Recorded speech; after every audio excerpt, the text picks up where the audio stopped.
오늘 10절의 말씀에 그리스도의 진리가 내 속에 있다. 사도 바울은 자기 속에 그리스도의 진리가 있다고 얘기하죠. 사도 바울에게 있어서 그리스도의 진리라고 하는 것은 다른 것이 아닙니다. 십자가의 복음입니다. 십자가를 통한 하나님의 사랑이죠. 십자가를 통해서 예수님께서 달리셨고 또 달리신 후에 죽으신 지 사흘 만에 부활하셨고 또한 그 부활을 믿는 자들에게는 우리 예수님께서 부활의 첫 열매가 되신 것처럼 우리가 제2, 제3의 부활의 열매로 하나님의 나라, 본향에서 하나님과 함께하는 그 구원의 전 역사를 말하는 것입니다. 이 십자가의 진리를 전하고 있으니 그 십자가 복음을 전하는 것이 내 속에 있으니 내가 아가야 지방에서 나의 이 자랑이 막히지 아니하리라. 사도 바울은요, 자기가 전하고 있는 것이 참 복음이기 때문에 거짓 복음을 전하는 사람들에게 있어서 자기와의 차이점을 설명하고 있고, 특별히 아가야 지방에서 하게 되는 이 복음을 전하기 위한 나의 자랑이 막히지 아니하리라, 부끄럽지 아니하리라, 이렇게 말씀하고 있는 거예요. 여기 아가야 지방이라고 하는 게 나오잖아요. 이 아가야 지방이 어디냐고 하냐면은 바로 그리스를 얘기하는 것입니다. 그리스가 사도 바울의 시대에는 어떻게 나누어졌냐 하면은 그리스의 밑은 그리스도의 남부는 이 아가야 지방이라고 이렇게 불렸어요. 다 노마가 통치를 하고 있었기 때문에 노마가 그렇게 나누는 것입니다. 그리스 남부 지방을 아가야라고 했고 그 아가야의 수도가 고린도예요. 그리고 그 고린도 교회가 그 아가야 지방이 남부 지방 그리스도의 남부 지방에 있었기 때문에 남부 지방이 있었기 때문에 아가야라고 이렇게 오늘 호칭을 하고 있는 것입니다. 그러니까 오늘 성경 말씀 속에 고린도라 이렇게 얘기를 해줬으면 우리가 훨씬 더 쉽게 이해할 수 있었을 텐데 그 지방의 이름을 부르는 거예요. 그 지방에 있어서 아가야 지방에 있어서 고린도 교회에 있어서 나의 자랑이 하나도 막히지 아니하리라 이렇게 얘기하고 있습니다. 그리고 그리스도의 남부인 그 아가야 지방 위로 여러분들이 잘 알고 있는 마케도니아가 나오는 것입니다. 옛날에 스파르타가 있었던 그 마케도니아가 바로 그리스도의 북부 지방을 일컫게 되는데 거기에 어떤 교회가 있었냐면은 여러분들이 익히 들어서 잘 알고 있는 에베소 교회가 있고 갈라디아 교회가 있습니다. 그리고 우리가 지도상으로 구편을 보면은 이제 서쪽 유럽이고 동편으로 보면은 이제 중동이 나오게 되는 것입니다. 이 중동에 이제는 빌립보 교회가 있고 안디옥 교회가 있고 이렇게 나누어지게 되는 것입니다. 그러니까 사도 바울이 이렇게 복음을 이렇게 전하는 것을 보면은 오늘 이 그리스가 있는 이 고린도 교회가 있는 이 지역이 이렇게 사도 바울의 그 성교의 영역에 있어서 이렇게 가운데쯤에 이렇게 위치하고 있는 것입니다. 그런데 11절 말씀을 보면 어떠한 까닭이냐 내가 너희를 사랑하지 아니함이냐 하나님이 아시느니라. 좀 이해하기가 어렵죠. 갑자기 고린도 교회를 향하여서 내 자랑이 막히지 아니한다고 하면서 우리는 사도 바울이 그 어떤 교회를 세우든지 다 사랑하는 마음을 갖고 이렇게 세운 것으로 알고 있는데 오늘 성경 말씀 속에는 어떠한 까닭이냐 내가 너희를 사랑하지 아니함이냐 하나님이 아시느니라. 사도 바울이 고린도 교회 교인들을 사랑하지 않는 것으로 이렇게 공격을 받았다 이 말입니다. 그런데 여기에는 사도 바울이 한 고린도 교회 교인들을 향한 배려 때문에 그 배려가 사랑으로 읽히지 못하고 오히려 사랑하지 아니한 것으로 읽혀졌다고 하는 거예요. 그게 무엇이냐면은 살해를 안 받는 것, 겸손하게 행하는 것. 고린도 교회를 목회를 하면서 사도 바울은 자비랑으로 했단 말이에요. 천막 깃는 이 직업을 기술을 직업으로 가지고 있었기 때문에 이것을 하면서 돈을 받으니까 후태여 믿음이 연약한 그 고린도 교회 교인들을 향하여서 나에게 사례비를 주시지 않아도 됩니다. 목회하는 그 생활비를 주시지 않아도 됩니다. 이렇게 활동을 했다 이 말입니다. 그런데 이게 그 당시에 있어서 관례가 아니었어요.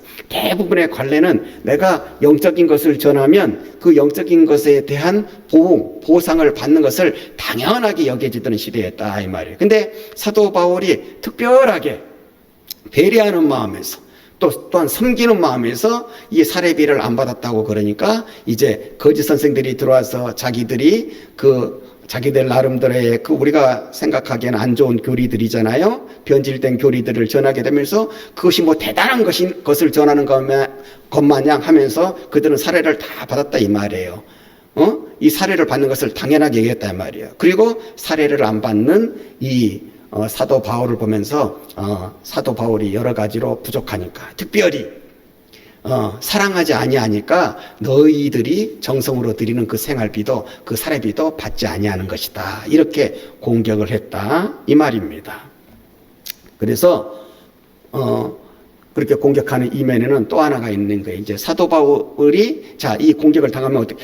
나는 겸손하게 섬기는 의미에서 내가 사례를 이렇게 안 받았는데, 그렇다면 내가 사례를 받아야 되겠다, 이렇게 되게 되면 이제 여기에는 하나의 실수가 있는 것입니다. 이 거짓 사도들이 봐라, 이제 사도 바울도 저렇게 사례를 받으니까 우리하고 똑같은 것 아니냐, 그러므로 우리도 사도 바울과 같은 권위가 너희들에게 있는 것이다. 또한 이렇게 자기들을 합리화하기 위해서, 사도 바울의 반열에 자기들을 올려놓기 위해서 이렇게 사도 바울을 살해받지 않는 것을 통하여서 사랑이 없는 것으로, 그래서 혹 사도 바울이 바치게 되면 사도 바울이 그 받는 것을 통하여서 자기들도 똑같은 사도 바울과 같은 권위의 자리에 올려놓으려는 심사로 이렇게 얘기했다고 하는 것을 우리가 알 수가 있습니다.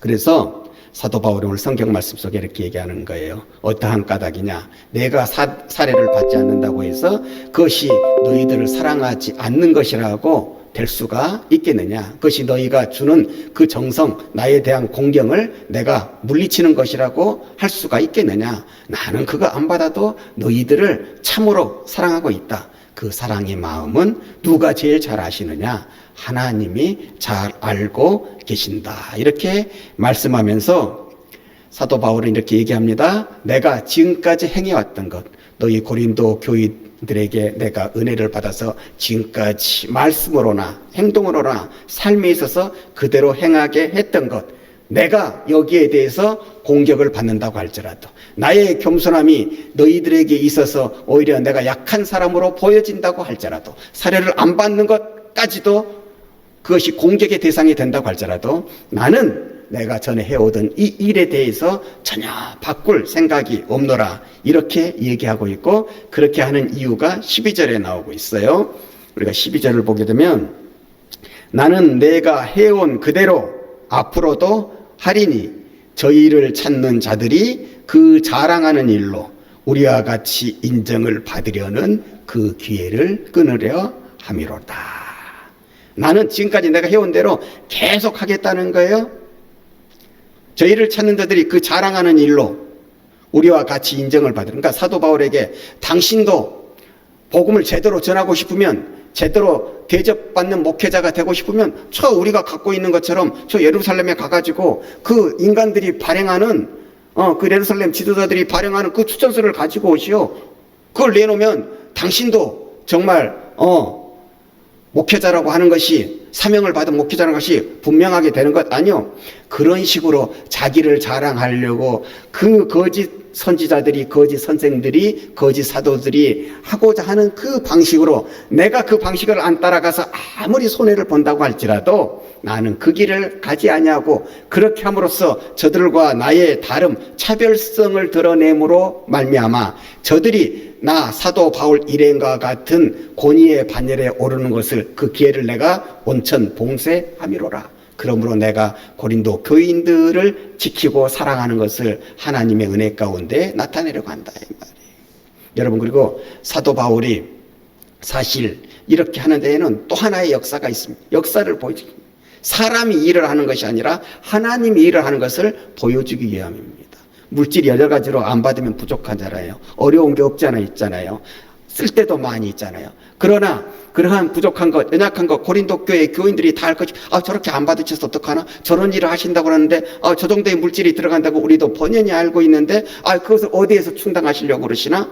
사도 바울이 부자신가? 별 생각이 다 들었겠지만은 사도 바울은 우리의 부족한 것을 하나님이 채워주시는 역사심으로 말미암아 그것을 이 고린도 교인들이 보게 됨으로 말미암아 하나님께서 어떻게 우리를 통하여서 은혜를 베푸시는지, 역사를 하시는지, 고린도 교회를 사랑하시는지, 고린도 교회를 통하여서 역사를 이루어 가시는지를 친히 하나님의 역사로 보여주기 위해서 사도 바울은 일부러도 다 자기의 사례를 받지 않았던 것입니다.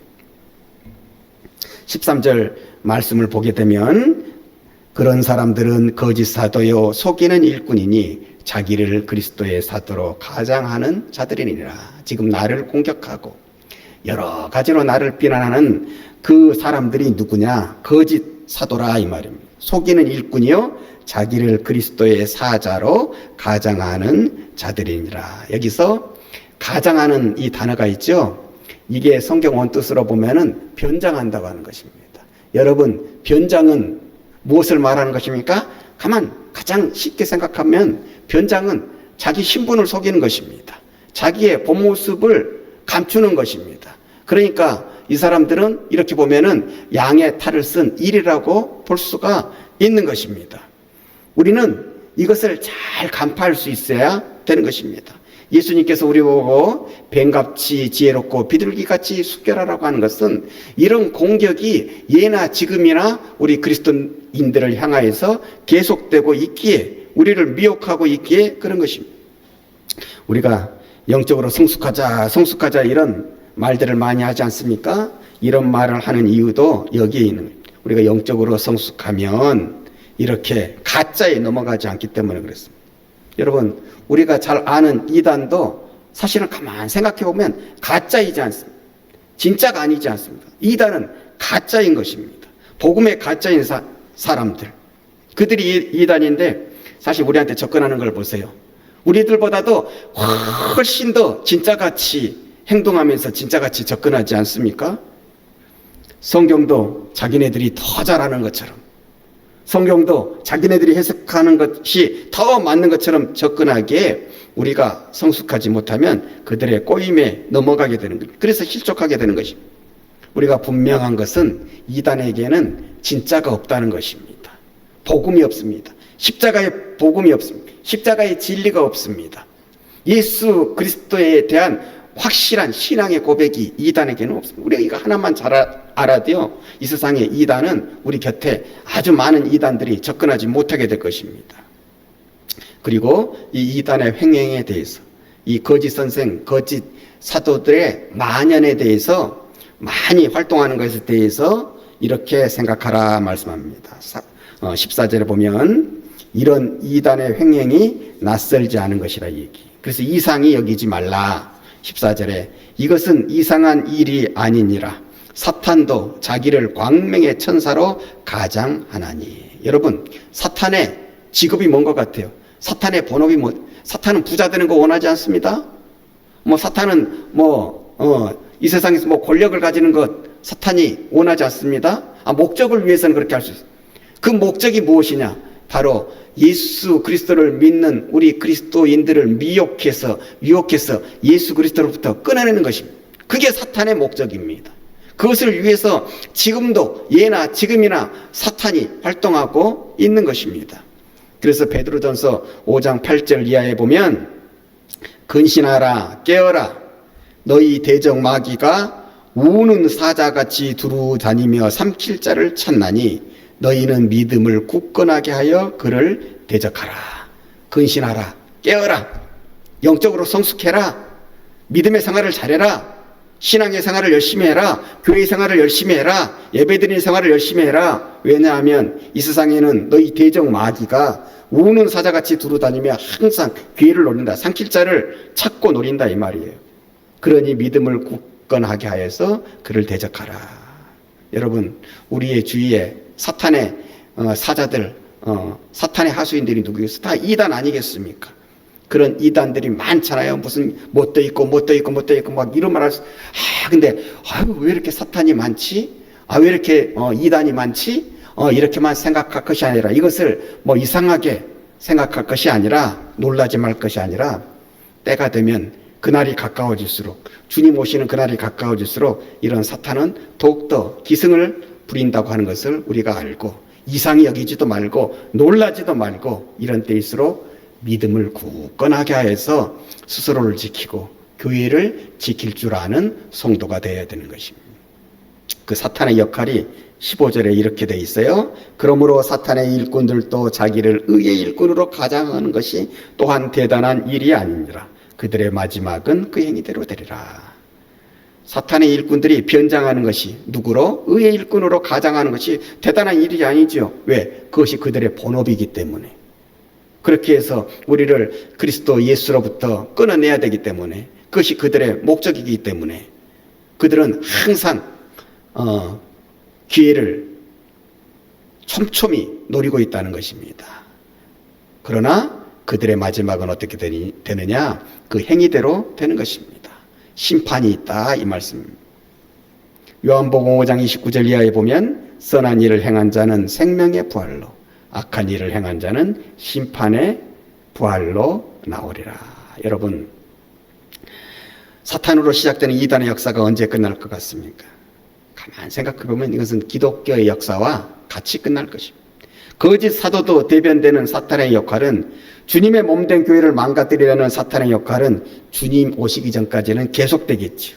그 사탄의 계기와 싸우는 것을 우리가 다른 말로 영적 싸움, 영적 전투라고 부르는 이유도 여기에 있는 것입니다. 그래서 우리가 잘 부르는 찬송이 있지 않습니까?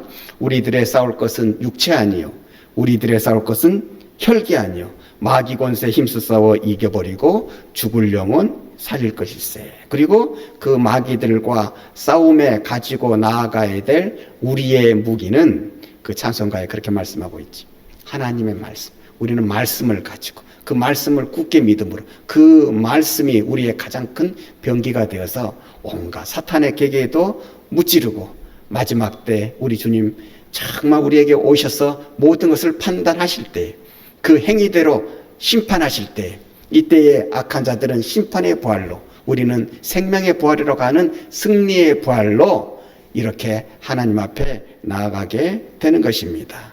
이 승리를 바라다 보면서 오늘 또 주어진 나의 신앙의 생활 안에서 정말 믿음을 견고히 하여서, 또한 영적으로 성숙해 가는데 더욱더 열심을 내어서 영육간에 승리하며 살아나가시는 우리 한성교회 믿음의 식구들 되어지시기를 주님의 이름으로 간절히 축원합니다.